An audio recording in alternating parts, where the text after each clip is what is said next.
Bon jeudi les pirates, jeudi c'est la veille du vendredi, le live de 19 h et le lendemain de la sortie des formations. Et cette semaine on va parler des interdits, hein, comment on va s'en sortir avec ces interdits. Vous savez que quand vous êtes un bébé pirate, au départ vous oubliez qu'il y a des interdits et que vous les faites parce que vous êtes mal. Alors pourquoi on fait ces interdits? On va aujourd'hui parler de neurosciences, de neurotransmetteurs qui vont vous expliquer ceci. Quand vous avez fini votre phase 2 du couple, qui est la phase de distentation, vous avez finalement beaucoup d'ocytocine à votre cerveau et pendant toute la phase, avant de passer dans la phase 2, avant de passer dans la phase 3 où votre conjoint remet tout en cause suite à certainement sa crise existentielle, probablement sa crise existentielle, mais aussi au point du passage 3 de la phase de couple, ce qui est, on va aller voir si on veut bien passer à la phase 4, si l'herbe n'est pas plus verte ailleurs. Pendant la phase de confiance, vous êtes gavé d'ocytocine. Et finalement, vous êtes un peu accro et durant des mois et des mois, des 5, 10, 15, 20 ans, vous allez être gavé d'ocytocine. Et lorsque votre conjoint va vous dire « je t'aime plus, je crois que c'est fini », parce qu'il explore la phase 3 avec probablement d'ailleurs un pansement, et bien là, ça vous fait très mal, hein, puisque vous avez finalement vous vous rendez compte finalement que lors de cette phrase assassine, hein, vous avez d'ailleurs une formation qui s'appelle « Comment oublier le traumatisme ». Tant que vous n'aurez pas oublié ce traumatisme, vous allez le traîner longtemps et vous n'allez pas réussir à bien gérer les choses et avoir les bonnes réactions. Vous allez être en mode survie. C'est comme quand vous avez un accident de voiture. Par exemple, pendant un certain temps, quand vous remontez dans la voiture, vous êtes en mode survie, vous avez peur, vous êtes... et tant que vous n'avez pas fait un travail de thérapie, comme vous pouvez le faire dans cette formation Comment oublier le traumatisme, d'abord ça va vous faire du bien évidemment et ça va vous permettre de moins commettre ces interdits-là. Pendant que vous êtes en mode survie, hein, vous allez tout à fait être triste, vous allez avoir peur, vous allez être en colère, vous allez être dégoûté. Et grâce au travail que vous allez faire dans les formations, vous allez passer en mode complexe, vous allez savoir être audacieux, créer de la surprise, créer de l'énergie, créer de la joie, en tout cas répondre aux besoins de votre conjoint. Donc au moment où vous apprenez effectivement que votre conjoint croit que c'est fini entre vous, que votre conjoint pense parce qu'il a rencontré un pansement que c'est l'homme de sa vie, la femme de sa vie, que c'est son âme sœur, eh bien vous allez avoir votre amygdale qui est le centre des émotions d'ailleurs, qui va fonctionner à fond. Et vous allez avoir finalement beaucoup d'émotions négatives parce que vous allez être sevré comme comme après une drogue et vous allez vous sentir mal. C'est d'ailleurs ce que va ressentir votre conjoint quand ce sera terminé avec pansement. Il aura cru qu'avec pansement ça allait être merveilleux, que c'était l'homme ou la femme de sa vie. Il s'aperçoit à la fin de la lune de miel que pansement l'a rabroué, hein. Je vous lirai à la fin de cette vidéo d'ailleurs une lettre de pansement à Criseux, hein, ça vous fera plaisir. Et bien là aussi votre conjoint va se sentir très mal à la fin de la relation avec pansement. Votre conjoint, comme aujourd'hui vous l'êtes, va devenir anxieux, va devenir triste et il va avoir besoin de retrouver son pansement et ça va lui créer un véritable état de manque, hein. Et c'est le fait finalement que la perception de plaisir qu'il avait imaginé avec pansement ne sera plus là. Bien vous, c'est pareil actuellement, quand vous êtes un bébé pirate, vous avez ce manque-là et c'est ce qui vous fait faire des interdits, hein, que vous apprenez que vous découvrez dans la formation sur les interdits, surtout comment ne pas les faire, hein, et vous allez faire tous ces interdits-là de supplier, de manipuler, de faire le silence radio, de faire une lettre magique en faisant semblant d'accepter, en mentant, en étant vous aussi machiavélique, en ayant aussi le fuis-moi je te suis, enfin tous ces trucs-là qui sont des graves interdits à ne pas faire et qui sont liés finalement à votre mal-être, liés à la suractivation de votre amygdale.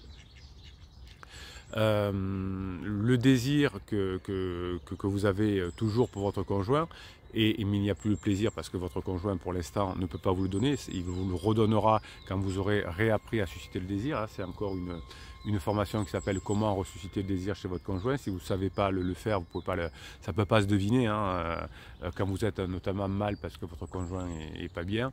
Hein, si vous ne savez pas, si vous n'avez pas avec les formations, comment dirais-je, un chemin à suivre, ça va être compliqué. Quand on a du temps, on peut faire. Alors par exemple, vous voulez aller d'un point à un autre, vous avez tout votre temps, vous vous ennuyez dans votre vie, ben vous pouvez chercher votre chemin tout seul, à travers les buissons, à travers les routes, etc. Ah, c'est pas là, ah, c'est pas là, ah, c'est pas là.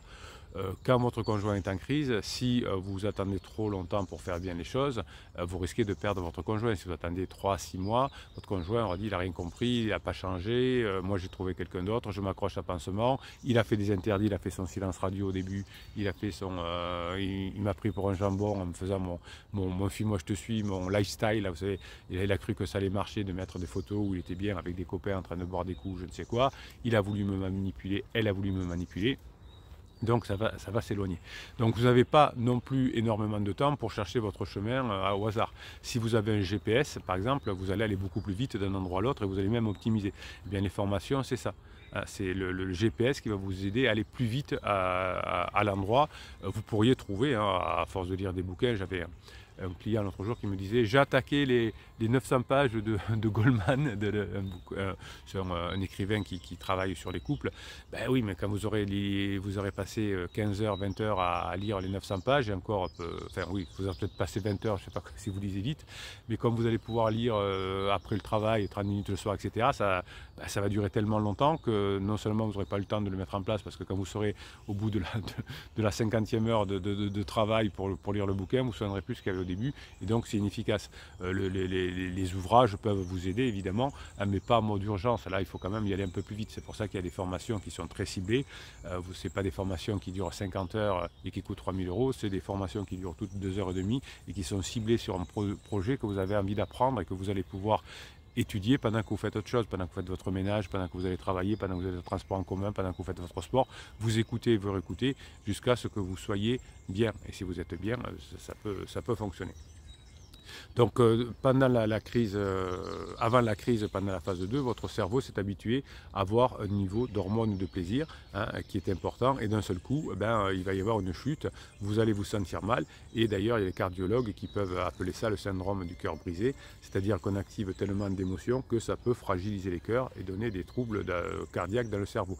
Pour votre conjoint, ce qui va se passer aussi quand il va se faire larguer, ou les deux vont se séparer avec pansement, hein, donc ça ce sera la phase suivante, après la phase de plateau, si vous avez fait ce qu'il faut évidemment, parce que si vous m'avez fait des silences radio, des interdits, comme je vous parle dans la vidéo cette semaine, eh bien si votre conjoint croit que c'est mort avec vous parce que vous n'avez pas fait d'effort, parce que vous l'avez mis dehors, parce que vous avez fait la propulsion, parce que vous avez fait le silence radio, que vous n'avez pas répondu à ses messages et que vous n'avez pas donné de nouvelles pendant quelques semaines, eh bien on va se rapprocher de pansement. Même si pansement est tout pourri, c'est mieux que rien.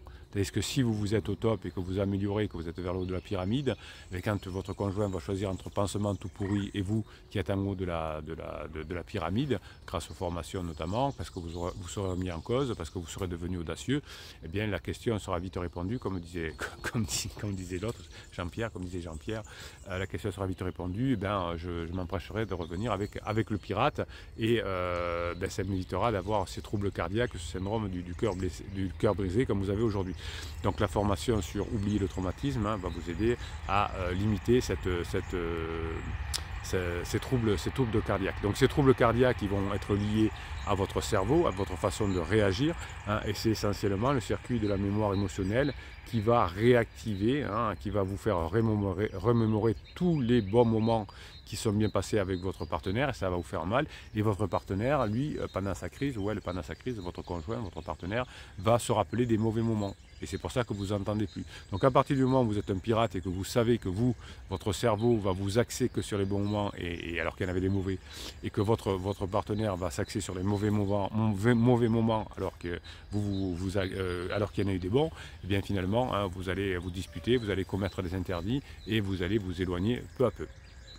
Donc ce circuit de mémoire émotionnelle qui ne va pas être synchronisé entre vous et votre conjoint, vous allez devoir en tenir compte. Donc vous n'allez plus parler du passé puisque vous n'avez pas les mêmes visions du passé. Hein, vous vous souvenez des moments heureux et votre conjoint des moments malheureux. Donc chaque fois que vous parlez des moments du passé, vous allez vous éloigner. Ah, donc ça, c'est un des interdits que je vous explique dans la formation. Ici, je vous explique le pourquoi et je vous explique comment passer outre dans la formation parce que j'ai plus de temps pour le faire. Donc si votre conjoint finalement n'a pas mémorisé les mêmes choses que vous, en tout cas ne se souvient pas des mêmes choses que vous, vous allez avoir des difficultés. Le passage du strado traditionnel de nos jours le matin, voilà, là, il est juste, voilà, hop, on voit son museau qui va là, voilà, il est là. Il aime bien, c'est une petite star, il aime passer sur YouTube aussi. Il me permet de me reconcentrer, voilà. Donc si votre conjoint ne veut plus réitérer ces circuits qui lui donnaient beaucoup de plaisir et que vous voulez le faire, vous allez vous éloigner l'un de l'autre. Donc la première chose, c'est de traiter ce que j'appelle l'overdose en amour. Hein, à la fin de la phase 2 du couple, il y a une forme d'overdose et on veut quitter ce couple-là. On croit que le problème vient de là. Donc finalement, cette overdose, alors, qui est là, c'est une vision de l'esprit, hein.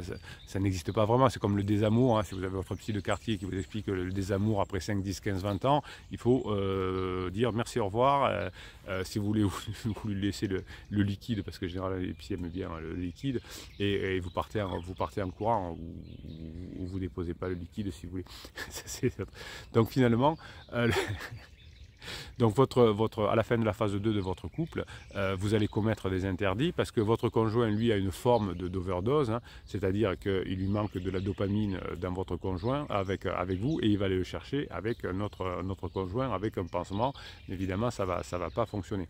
Donc le taux d'élévation de la dopamine au départ qu'a votre conjoint avec son pansement fait que vous allez commettre des interdits parce que ça va vous énerver, parce que ça va vous frustrer, parce que ça va toucher à vos blessures de l'enfance, vous allez vous sentir abandonné, vous allez vous sentir humilié, vous allez vous sentir trahi, vous allez vous sentir que c'est injuste et vous allez vous sentir trahi. Hein, vous allez tout avoir en même temps et là vous allez commettre les interdits.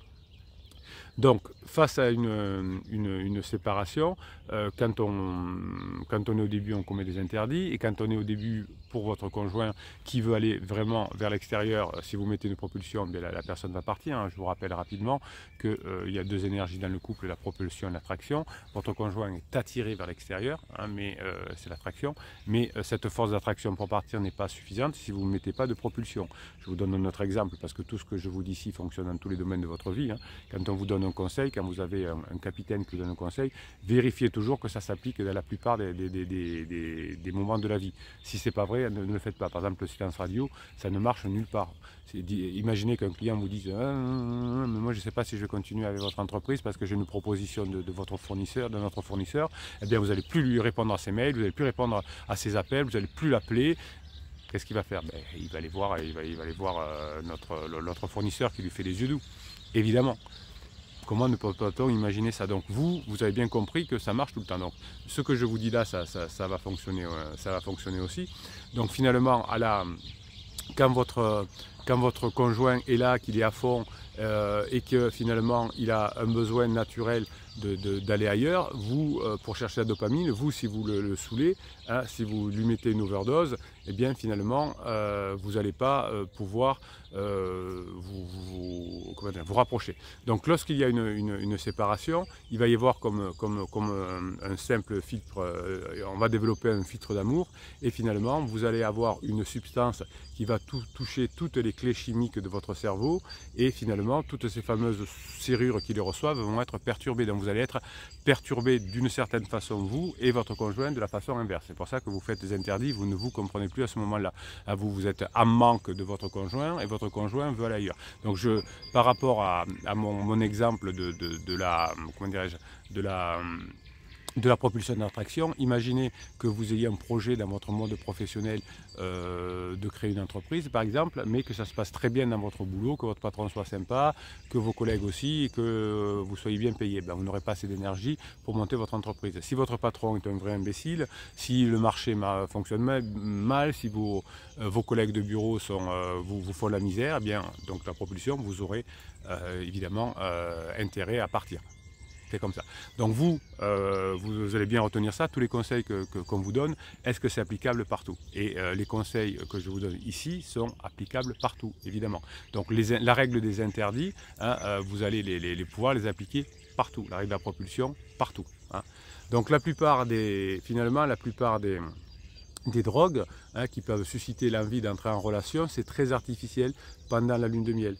Ça marche puisque ça va au départ élever dans le cerveau le niveau de dopamine. D'ailleurs, votre conjoint, au départ, quand il a cet excès de dopamine pour pansement, il va aussi souvent avoir des excès d'alcool, de tabac, peut-être même de cannabis, parce que tout ça va contribuer à stimuler la libération de dopamine, et il va croire qu'effectivement cette dopamine, elle est liée à pansement, mais en fait elle est liée à pansement un peu, hein, mais surtout à tous les excès qu'on fait à côté. Donc vous allez faire des interdits parce que vous allez vous sentir frustré de cette dopamine-là. Vous pouvez même voir que ce que vous avez voulu faire avec votre conjoint pendant des années, il a refusé ou elle a refusé avec vous, notamment sexuellement, et le fait avec pansement ou le fait avec pansement. Donc ça vous trouvez ça profondément injuste.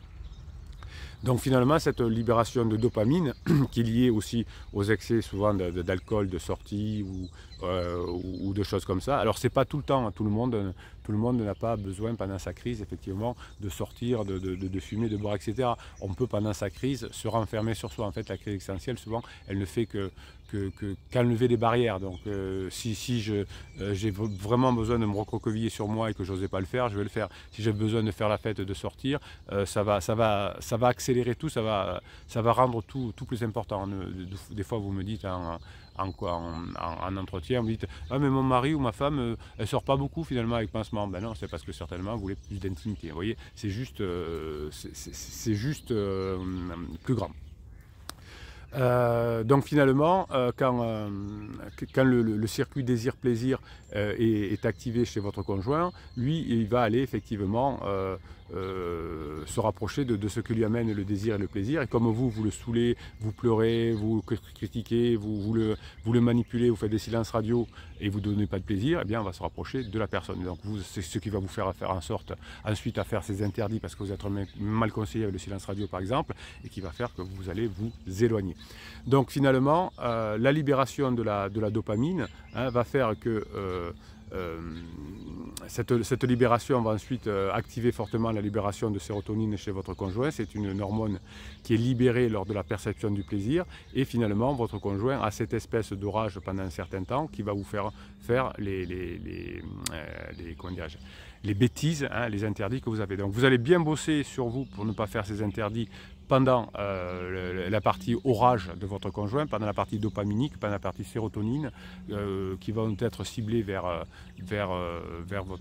son pansement. Mais attention, si vous me faites des silences radio, si vous faites trop d'interdits, ça va durer trop longtemps, on va sortir de la lune de miel. Par exemple, si votre conjoint croit que c'est mort avec vous parce que vous n'avez pas fait d'effort, parce que vous ne le contactez pas, parce que vous ne passez pas des bons moments, on peut aller dans la sécrétion d'ocytocine avec le pansement, et ensuite c'est plus long. Donc au contraire, vous bénéficiez de l'ocytocine qu'a votre conjoint avec vous parce que vous êtes ensemble depuis 5, 10, 15, 20 ans, pour jouer le jeu correctement, vous former, apprendre à repasser du plaisir, repasser dans cette partie dopaminique avec votre conjoint, c'est-à-dire réception, plaisir, désir, hein, action, réaction, et c'est comme ça que vous allez réussir à récupérer votre conjoint. Ça va passer par un travail sur vous, ça va passer par une meilleure contrôle de votre cerveau évidemment, hein, mais il n'y a pas d'autre façon que de créer ce nouveau lien avec votre cerveau. Les neurosciences sont là pour vous expliquer qu'il ne faut pas faire d'interdits. Souvent on vous conseille, d'ailleurs des coachs qui vous conseillent de ne pas faire d'interdits, mais ne vous disent pas les bons interdits, hein. Vous disent que par exemple le silence radio c'est pas un interdit.